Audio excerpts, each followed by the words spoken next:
Vos appels aussi dans un instant et l'édito politique avec vous, Alexis Poulain. Bonjour. Bonjour Alexis.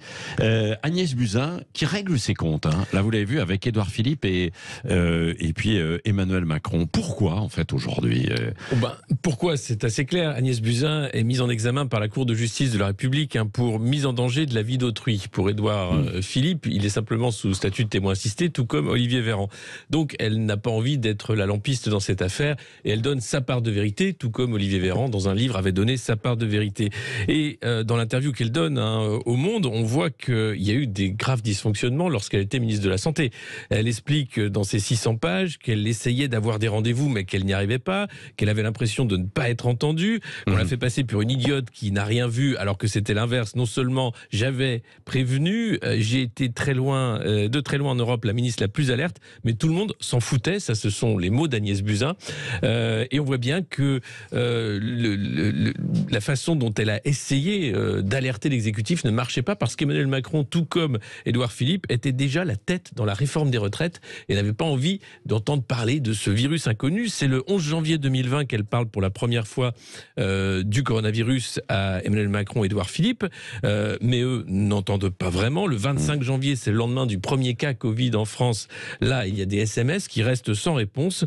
Et puis, c'est finalement le 8 février qu'elle arrive à évoquer la pandémie avec Emmanuel Macron et elle reçoit un coup de fil d'Alexis Collère, le secrétaire général de l'Élysée, quelques jours ou quelques heures plus tard, en disant « Qu'est-ce que tu as dit au président de la République l'autre soir? Tu as réussi à lui faire peur. » Donc il y a un vrai problème de déni. Et d'ailleurs, on se rappelle, Emmanuel Macron qui appelait les Français à aller au théâtre avant de finalement annoncer des confinements. On savait qu'on tâtonnait, mais à ce point-là, c'est assez impressionnant.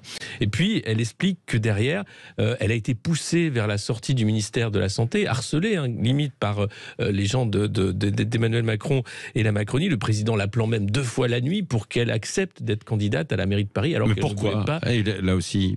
C'est étonnant. Je crois qu'il y avait des calculs politiques, il y avait un déni de la situation sanitaire. Après, sans doute, Agnès Buzyn se donne-t-elle le beau rôle, puisqu'il y a ce procès qui arrive et dans ce livre, elle va se mettre en scène du bon côté du manche, évidemment. Mais je crois qu'il y avait surtout l'incompréhension de ce virus. C'est pas seulement en France. Bien sûr. Non, mais il faut dire les choses. On était dans le brouillard complet. Dans le brouillard total. Ce qui est étonnant, c'est qu'Agnès Buzyn ne parle pas des notes du renseignement français, qui parlait déjà de ce cas de pathologie pulmonaire dès le mois de décembre. Elle parle d'un blog qu'elle aurait consulté en Corse. Mais c'est assez étonnant.